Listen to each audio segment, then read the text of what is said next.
Hello. Hello. Oh, I still kind of got a cough, y'all. I'm going to wait a few minutes to see who's going to jump on my live. I'll turn the car on. Hey, y'all. Hey. So, I haven't been live in a while. Hey. I ain't been live in a while, y'all. I've been kind of under the weather a little bit. I done had a cold for maybe about two weeks. It's probably been longer than 2 weeks. I don't know, but I done had a cold, so I have not came live with no tea. So I decided today I was feeling a little better. So I'm like, let me go ahead and do my little live and get it on out the way. I'm gonna let some more people join right fast. It is cold out here for the record. Hey, lady, it's freezing out here. I'm watching it. I'm watching these people walk up behind me. Okay, so anyhow, let me go ahead and get this out the way. I gotta hurry up because I gotta go to work tonight. So I have been thinking the last couple of days, like I haven't went live, no tea, and I realized that it's been 15 years for me. I've been saying 14 years all year, but I realized this week. This is the crazy part, y'all. I'm not for sure what day it was when I was diagnosed. Hey, I'm not sure what day it was when I was diagnosed with HIV, but I know that it was this week. I know for a fact it was between last Thursday and Thursday that's coming. Reason why is because Sweetest Day, I remember I found out between the week before Sweetest Day. I don't know what day exactly it was, but I know I was pregnant, and I know that Sweetest Day was coming up because on Sweetest Day I had a conversation with somebody on Sweetest Day. So it's been 15 years this week, y'all. I don't know what day, so I'm just gonna say today. We're gonna say today, one day this week. It has been 15 years. I have been HIV positive, and what does that look like to me? Oh, it looked like a lot of stuff, y'all. It looked like, well, in my past, it looked like depression. It looked like anxiety. It looked like suicidal thoughts. It looked like death in my eyes. I didn't feel those. I didn't feel death, but I felt death. I felt sad. I felt depressed. But a lot of people didn't know I was sad and depressed. A lot of people didn't know I was going through mentally. A lot of people didn't know nothing I was going through because I hid it well. I hid it with going to work all the time, being in a relationship everybody thought was okay, study having kids. Like I was doing so many different things. I even was doing different businesses. I was going to church. I was this positive person that everybody knew. But inside I was dying. I was dying slow because I had fear. Not fear that HIV would kill me. Okay, I'm gonna stop looking at that. I didn't have fear that HIV would kill me. I had fear that, what did I have fear about? Let me think about it. I was dying inside for so many years when they told me, hey, yeah, young. So I was dying inside because I thought that I never had love. That was my main thing. Like, and I know that may sound crazy to y'all. I should have been thinking about my health. I should have been thinking about my kids. I should have been thinking about a lot of stuff. But I'm just giving y'all my honesty. I was not thinking about my kids, and I was not thinking about my health because I knew that I would be perfectly fine. Hey, I knew I was straight. You know, I always had God. Even before I got HIV, I always they hear me talking to my kids. Even before, y'all know my phone finna go dead. This never fails. It's always happened. So even before y'all can hear me, y'all know my phone be acting up. Okay.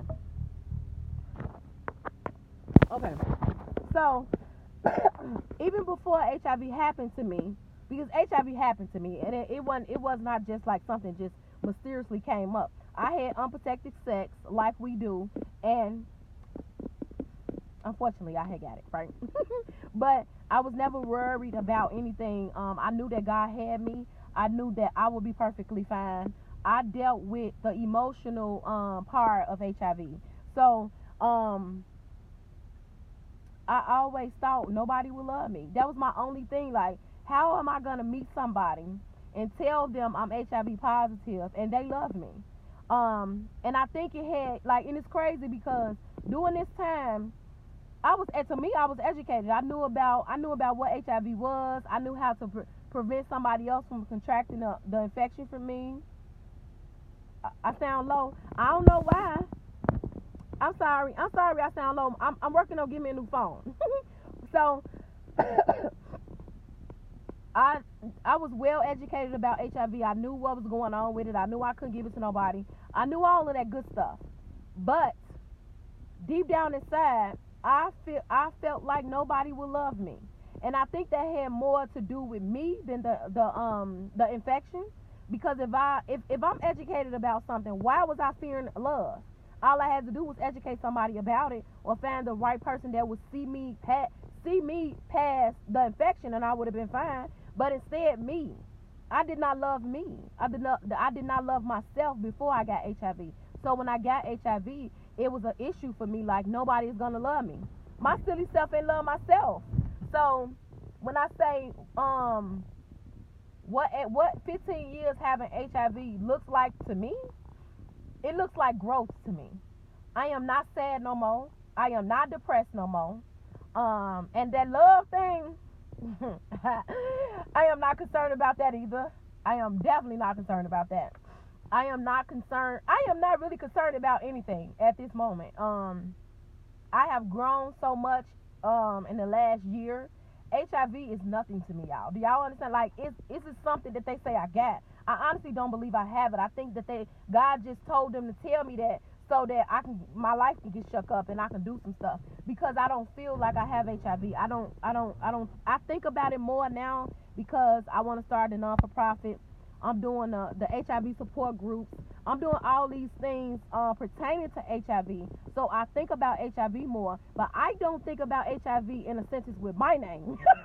I don't. It don't bother me in that type of way, and I'm trying my best to to help other people feel the same way, to not let HIV, because they have HIV, make them feel like this is the end of the world. This is the end of love. This is the end of unity. This is the end of life, because it's not.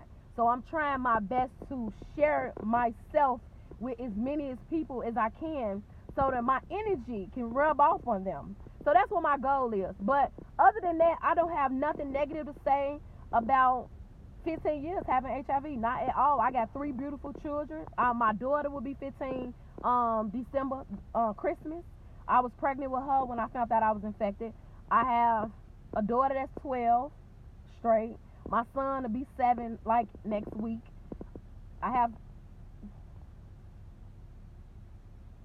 my kids straight. So I don't have no feeling towards it. My only feeling towards HIV is that I wish I would have came. What the question? Do you feel like you should have came public sooner? I can't really. I wish I probably. You know what? It's kind of weird. I'm gonna answer the question the best way I can because it's kind of weird. I always been public with. Well, no, not really. Well, so people that know me and know me really closely, they all knew they knew I was HIV positive, and I've been helping people with it for a long time. I worked in the hospital for 11 years, and I was helping people that I found out that was diagnosed. I would go and talk to them and stuff like that. So people that's close to me always known I was infected. But when I came public like with the world, it changed everything for me. It changed my whole life completely. It opened me up to a different part of myself, because now I have to show myself on a different type of platform other than the people that know me. So it kind of pulled some stuff out of me that I didn't know I had inside of me. So that's probably the only difference that it was. But the one thing that I wish I would have did long time ago, I wish I would have found out that I was being abused years ago. because I think that's one of the reasons why I stayed down for so long, because I was being verbally abused, I was being mentally abused, and that bothered my thinking. It bothered my growth. It bothered my destiny. I wasn't able to do the things that God wanted me to do because I was mentally imprisoned for so many years. And because I was able to break free from that, that's why I'm where I'm at today. And that's another reason why I push awareness to everything. Like, a lot of people think like I'm only just pushing awareness for HIV and to be people may think that I only push safe sex and becoming aware about your status. No, I'm pushing it all. Because you can, it don't make a difference. You could be in silence and going through some stuff that has nothing to do with HIV, but you could be going through the same thing I'm going through. You know what I'm saying? So I push awareness in so many other areas, like domestic violence. Like, I suffered from that for so many years, and people think because you ain't getting beat up, like ain't nobody punching up on you.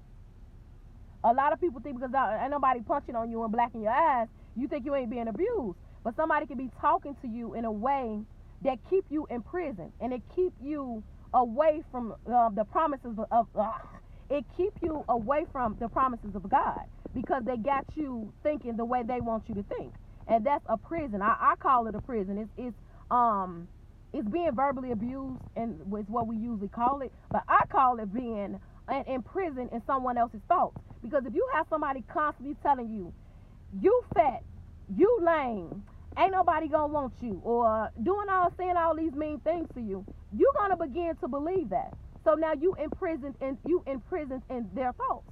So if I was imprisoned in those thoughts, how can I go out and share it with anybody anything? I don't even know that it's going on. You know what I'm saying?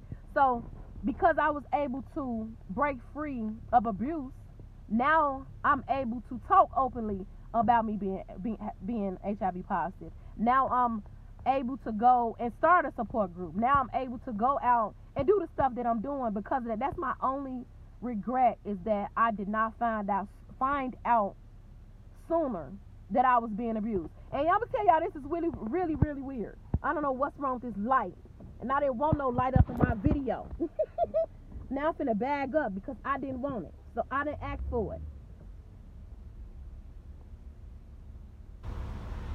This is better. I done asked for light in my video. Y'all know I'm silly. Anyway, I'm finna tell y'all how I found out I was being abused. I was working with this business, right? Y'all know, a lot of y'all know me. Y'all know I've been with eWorks for a long time, and I wanted to go diamond so bad. And when I say I wanted to go diamond so bad, it was like the thing. Like, eWorks changed my life.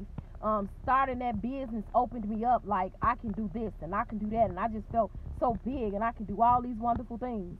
And I wanted to go to the conference. Like, I wanted to go to that conference so bad. I had been wanting to do it for 5 years, and I'm like, I'm gonna go to that conference. I don't care what I gotta do. If I gotta get beat up, if I gotta get talked to bad, I am going to that conference. And I did it, and I went. And when I came back from that conference, it was so bad, the mental state that I was in, I just could not take it. And I started calling the police, and I called 311, and I was just telling them what was going on, man. The lady said, "You're being abused." And I'm like, "What?" She was like, "You are being abused. You really going to be abused?" I'm like, "How?" And she started to explain to me mental abuse, physical abuse, psychological abuse, verbal abuse, sexual abuse. And I'm sitting on the phone like, I think all of them happening. I'm like, I think all of them happening. She was like, "If you want to, we can come and get you and your kids right now."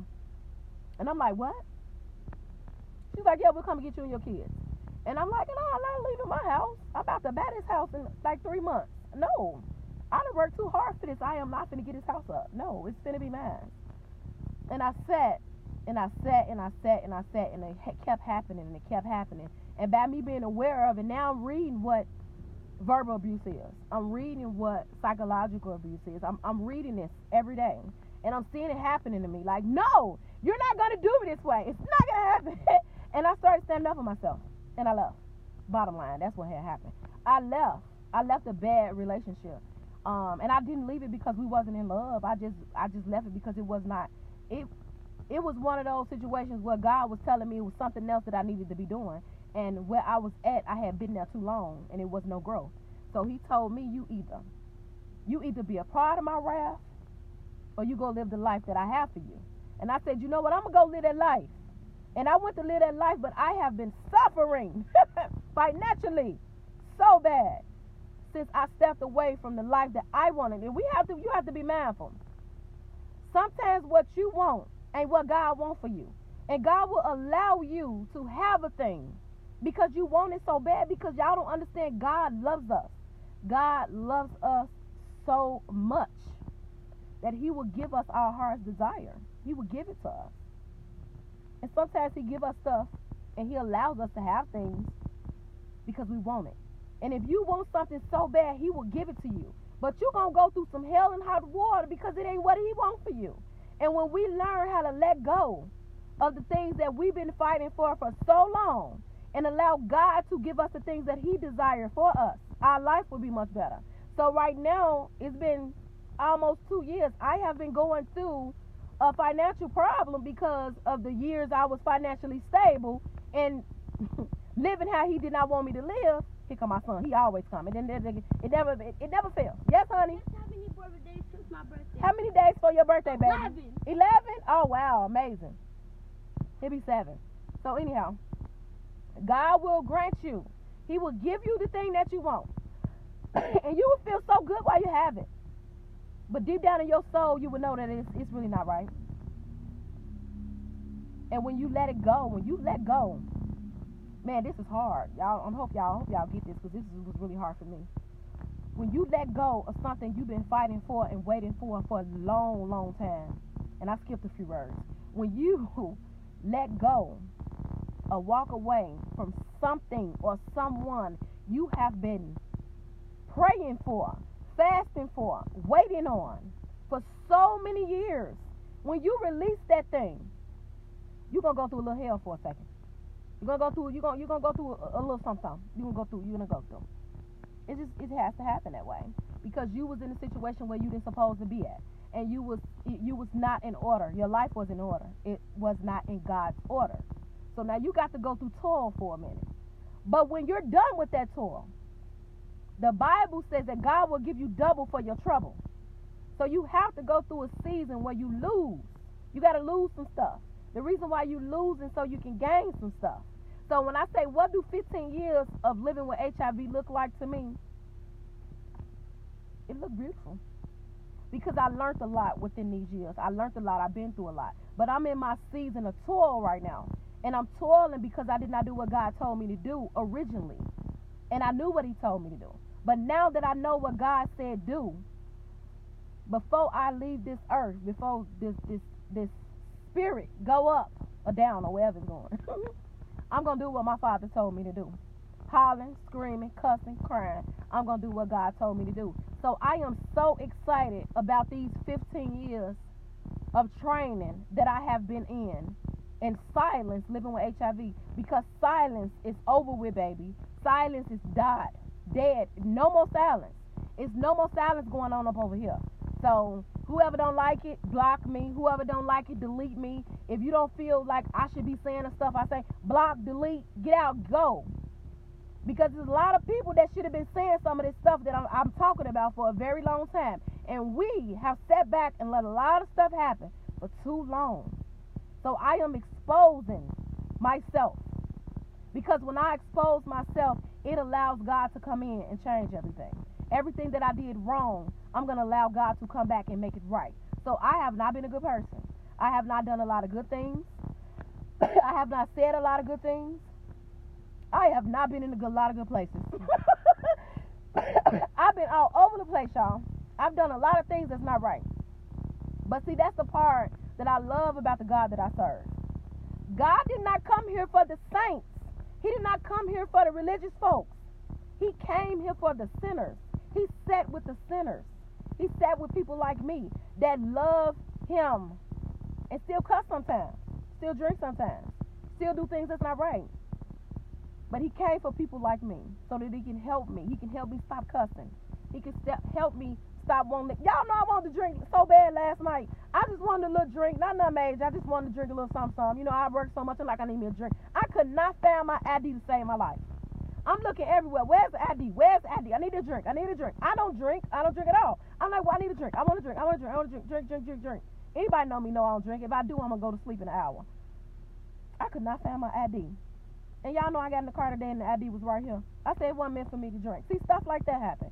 God blocks you from certain stuff that you want. When you allow him in your life, he will block you from the things that you don't supposed to have. I wish that would happen to me years ago. But, oh well, it didn't happen and I have arrived here. I don't want things. Whatever God, this is the thing. Whatever God don't want for me, I don't want it. I don't want your friendship. If God say I can't have it, if God say it's not good for my soul, if God say I can't help you and you can't help me, baby, I don't want your friendship. I don't want it. If you don't supposed to be on my page, I don't want you here. If you don't supposed to be in my life, I don't want you here. I just don't. I don't want what God don't want for me no more. And I'm trying to learn that. I'm trying to learn to stop being so me. Stop being so you, because sometimes you ain't right. And you know you ain't right. So get out your own way. And that's where I'm at. I'm having the time of my life right now. I'm learning. I'm learning how, y'all know they be like, stay in your own lane. I be like, why people be saying that? Why people say that? That's stupid. I understand it now. I'm creating my own lane. I have my own lane. I have my own lane of things that I'm doing. This is mine. Ain't nobody telling me how to do nothing.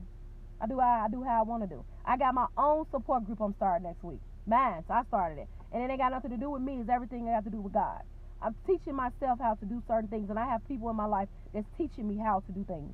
You have to be open-minded and open to learn and listen for someone else.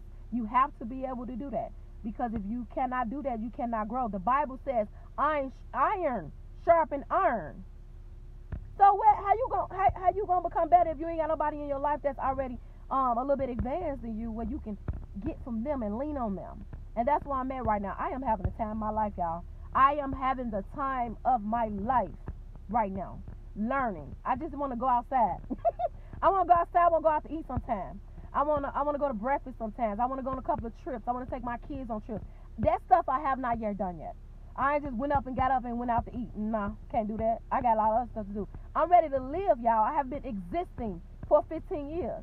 Existing crying, existing praying, existing fasting with no power. How can you be a prayer warrior with no power? How can you be an active member at church with no power? How? I have been doing so many things without the power of God. No. No more. No more. I'm going to do everything with God, and it's going to be power behind everything that I do and everything I say. And I know it for a fact because I'm allowing God to lead me, and I don't want to lead myself. Because if I do, I'm going down somewhere I don't need to be. See, I want to get a drink last night. I didn't even need it. I had tea. I could have just got tea. Why I didn't get it? I wanted a drink. I don't even drink. Goofy. Just goofy stuff. But however, this whole life basically is to explain to y'all that these 15 years I've been going through the same thing y'all been going through.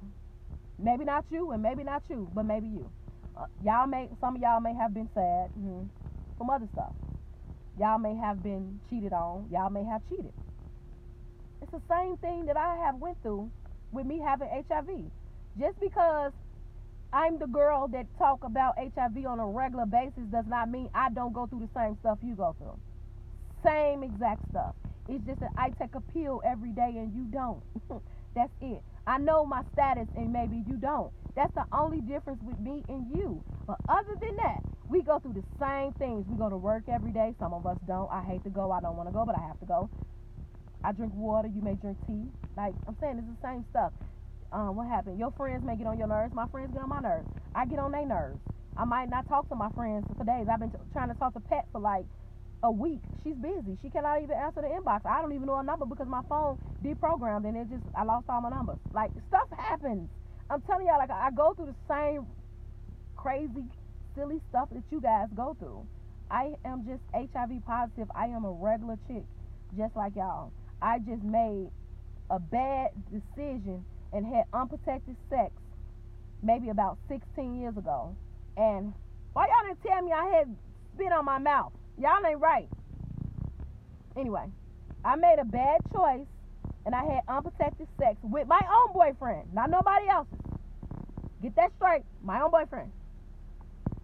And he didn't know. I didn't know. We was new to this thing. And I wound up getting HIV. Y'all sleep with y'all boyfriends and husbands, right? Right. Yeah, come on now. Clap. Hey, clap sound. Clap. I can't clap because I'm holding the phone. Y'all know what I mean. Y'all sleep with y'all boyfriends, y'all women, y'all girlfriends, y'all husbands, y'all wives. We don't know what they did 10 years ago. We don't know what they did 5 years ago.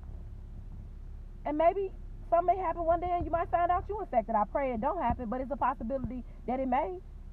This is like normal. This is normal life. Normal stuff happens. That's what happened to me. Something happened to me that can happen to anybody else. It's just I'm not afraid to say it. Like God gave me a voice and I use mine. Everybody just not like that. But I choose to use mine so that people can see, people can have hope. That's what this is about. A lot of times when you don't have hope, you have nothing to look forward to. The Bible speaks about this. I think the scripture said, hope deferred maketh the heart weak. You got to be hoping for something out here. And a lot of people that's suffering from something, HIV, diabetes, cancer, rape, addictions, everything. They don't have, some people just don't have nothing to hope for. They don't have a support system. People need somebody that they can see and see God in and see strength and say, you know what? I'm going to reach out to this person. I'm going to figure out where did she get this strength from. The Bible speaks about that too. You're supposed to always be ready to give a word and let them know where your strength comes from. And I am sitting here and I'm ready and willing. You can come through my inbox. You can email me. You can Facebook me. You can message. You can Snapchat me. You can IG me. I'm always ready to give a word. And my words are different from everybody else's because I'm just a regular chick. I come from the projects. I don't have 17 degrees. I talk regular. I talk just the way I talk. So I'm not going to come to you and talk up there. I'm going to talk right here where I'm at and right here where you at. So you're going to get the real deal coming from me. You ain't going to get that made up stuff.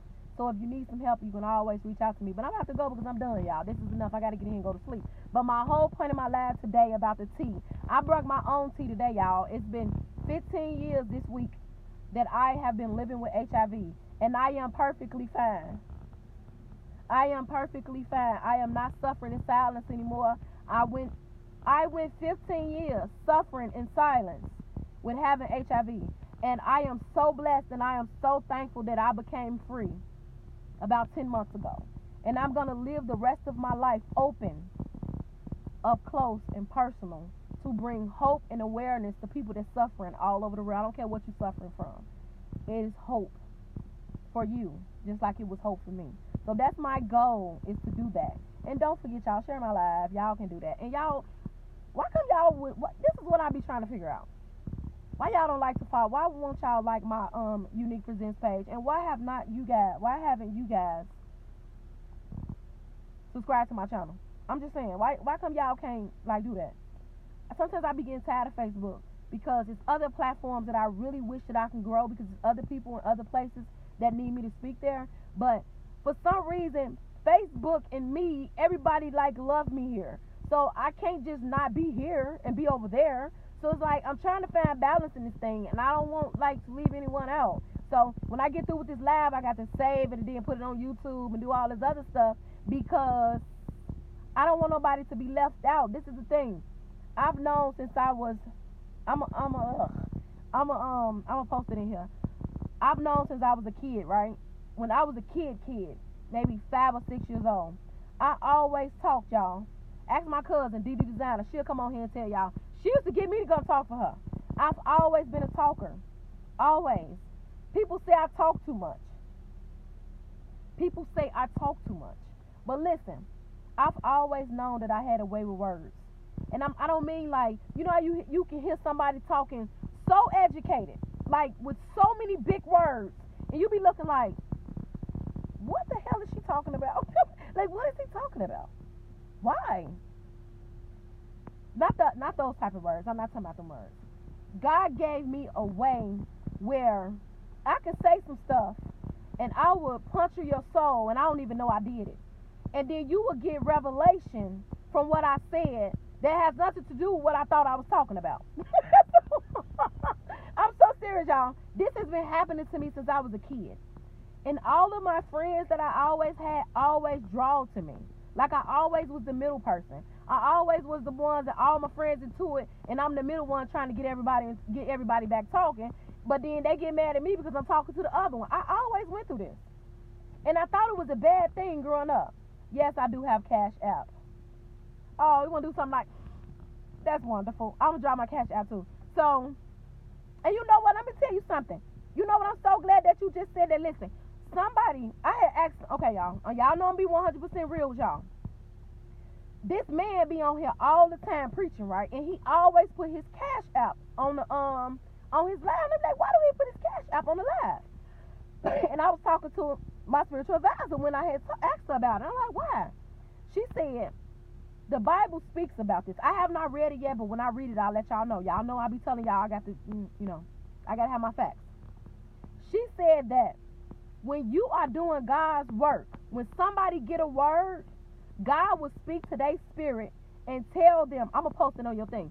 God will speak to them and tell them to give. That when somebody give a word, they is supposed to bless the person that gave the word. Something like that. I don't know. I got to get it. I told you I got to read it. But somebody said, that's what she said, that when you give a word from the Lord, she said, when you bringing forth the word, because we are basically giving a word from the Lord, right? When you give a word, a person received the word. She told me what it was called. I forgot the word. They get the word, and then when they get it, God tells them to sow a seed in you. And then they sow a seed. You're not telling them to do nothing because you have your Cash App there. They just gonna do it because that's what God told them to do. But I feel uncomfortable posting my Cash App on my live. I feel uncomfortable. And she said we need to stop feeling like that, because when God tells somebody to bless you, you gotta be ready and stop being scared. She just told me this. What this was like about a week ago. She just said this, and then now you saying it. That's what I'm talking about. That's what I'm talking about. You got to always be paying attention when somebody say something. Yes, just like the pastors in service. But I be thinking like, I ain't no pastor. I ain't nobody. I can still cuss. Like, I cuss. I just got to telling y'all I wanted to drink last night. Who gonna want to sow into a person that's not all the way together? That's what I be thinking. I don't want to post my Cash App. Y'all be looking at me like I'm crazy. I ain't asked for nothing. I'm just doing what God said 15 years of anniversaries. That's what I'm talking about. Y'all know I'm silly, but anyhow, I'm about to go. But this is what I want y'all to do, because y'all please like my page. It's Unique Presents. I'm trying to change the name of the page, but Facebook is such a freaking hater. It will not allow me to change the name. I'm changing the name to Unique Purpose. And the reason why is because my middle name is Unique. I don't know how to pin it there. Pin it there for me. Can you pin it? I don't know how to do that. Okay. Unique is my middle name. And Purpose, I've always felt like I wanted to live in my purpose. I had a purpose. And God told me that what I was going through, it was not going to be for nothing. It would be something from that. That's purpose. So I'm changing the name to Unique Purpose. That's going to be the name of my non-for-profit when I get ready to start it, which I'm trying to get that together right now. So that's going to be my name. So I'm trying to change that. So y'all, like Unique Presents for my fan page. My Cash App is Unique Presents. My YouTube is Unique Presents. All my stuff is Unique Presents. Anywhere you want to find me, Unique Presents. That's everything. But I'll pin it here when I'm done. I got to figure out how to pin because I don't know how to do that yet. But, however, one more time before I go.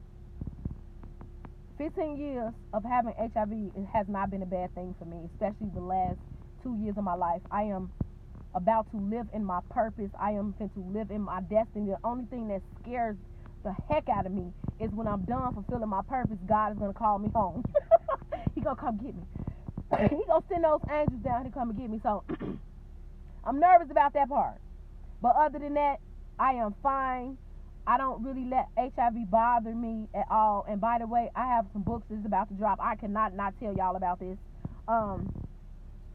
My book, Undiagnosed Streets, Part 1, is out already. It's basically about a woman that helps another woman that's HIV positive. But part 2 should be dropping this week. And not only that, I'm right now, I'm writing a book called HIV Experiences. The reason why this book is really, really, really dear to me is because people seem to think like we don't go through the same stuff y'all go through. So I'm going to give a lot of different testimonies of my experiences with dating, with exposing, with becoming educated, with depression, with anxiety. I'm going to share my experiences on different levels that I share it, but not all the way. But the main thing that I really, really, really want to stress in this book is love. Love, acceptance, and forgiveness is the 3 things that I really, really want to speak on strongly. And it's because, first off, I was about to go and I'm finna go again. It always be like this. I can't help it. The reason why those things are really special, was important to me, is because I found love. I know what love feel like. And I am a woman living with HIV, and I thought I would never find it. I know what it feels like to be loved the right way. I experienced that, and I thought I never would experience it. And I know there's a lot of people that has HIV that think that a man will not love them. And it's a lie. It's a trick of the enemy. I'm telling y'all, it's a trick of the enemy. Acceptance. People is walking around right now afraid or don't know how to accept that they have that. A lot of people walking around right now and is afraid to accept that they have HIV. And I know that it's hard because, to be totally honest with y'all, I thought for a lot of years that I had accepted, but I hadn't. I just accepted when I went public that I was HIV positive. That's the day that I really fully accepted what was going on in my life. And it took me a long time to get there. And the last thing is forgiveness. Because for some crazy reason, we want to blame everybody else while we're infected.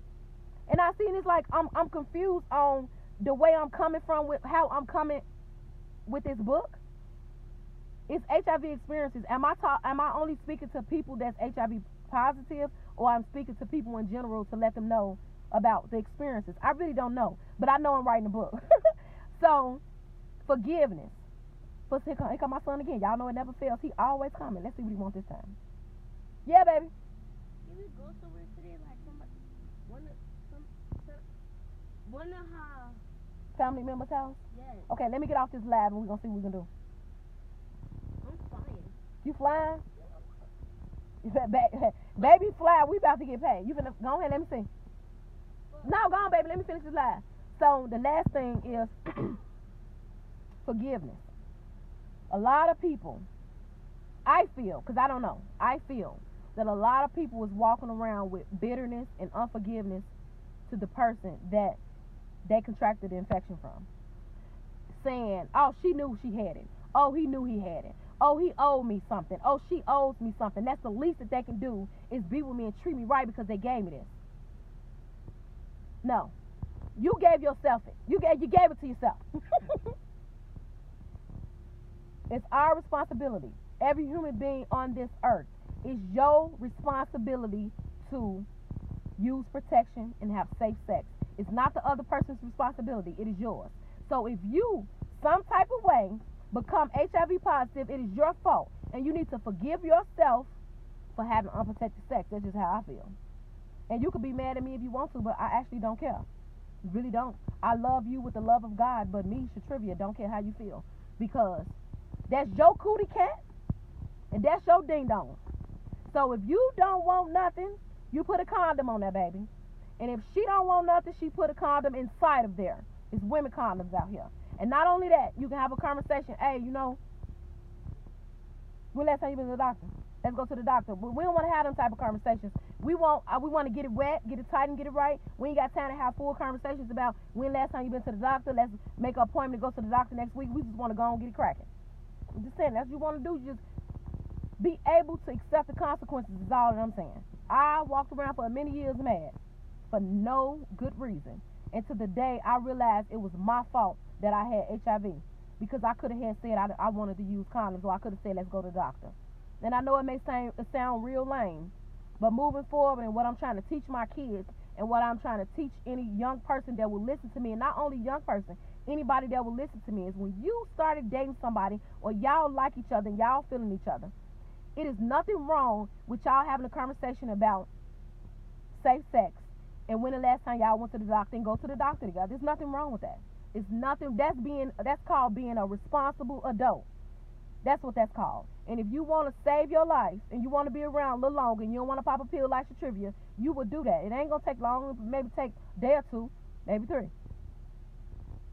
Y'all know I play too much, but when I get uncomfortable, I crack corny jokes because I'm really mad. I have to tell y'all this because I don't want y'all to not like me. But God told me that if I want people to like me, I might as well stop right now because I need to say some stuff that other people ain't willing to say. I need to. My lips are so dry. Lord have mercy with my lip gloss. But anyhow, I have to say things that other people is not willing to say, and I have to do things that other people is not willing to do. So y'all need to stop playing, and y'all need to be more comfortable. Y'all need to be more comfortable with the person that y'all having sex with, and have that conversation. So that's why I'm really focusing on this HIV experiences book now. And if y'all interested in joining my readers group, y'all, that's unique readers group. All my stuff is unique something. But I'm gonna post all of this up in this group so that y'all can have all the stuff that I'm saying. But I'm about to go because I'm sleepy, y'all. And don't be sad for me. I don't want to hear no one praying for you and all that. And let me tell y'all, I'm gonna tell y'all this, and I'm finna go for real too. And I hope that I'm not offending nobody because I appreciate all the prayers that y'all giving me. I'm so serious. I need them all. But sometimes I get offended when people be like, "Oh, I'm praying for you. Keep the faith." Faith for what? I'm fine. I be like, "What? What you mean?" And I don't know why I'm doing this. And I have to pray that I stop getting offended when somebody say, "Keep the faith," or keep your strength. I don't be knowing what you mean. I'm living a regular life. I'm not living to be strong. I'm not waking up every day, "Oh, I need strength." No. I'm just doing me. It's in me already. God is within my soul. God is within my spirit. I don't need to think about being strong. I don't know what being strong look like. I don't know what strong feel like. I can't explain to you how to be strong. If you was to tell me I'm praying for your strength, how? How I supposed to get it? What I supposed to do? For what? I don't know. I'm just saying I don't like it. It irritates me sometimes. I'm praying for you. Keep the faith, my sister. Stay up. Why? Pray for you. I don't know, y'all. I'm sorry, but I'm just telling y'all my truth. I get uncomfortable with that. But I'm about to go though. But I'm about to do everything I said I was gonna do. Y'all, thanks for joining my tea. And y'all enjoy y'all weekend. And please, could y'all make sure tonight y'all have some healthy, safe sex. Think about your trivia when it get wet and it get tight and you want to get it right and you start getting tingly feelings like that girl went last day talking about that tea. I can't even do it. Think about yourself today before you get to talking about you want to sleep with somebody. I'm telling y'all, this thought process will change your life. Keep that in mind. I'm about to go, y'all. All right, y'all.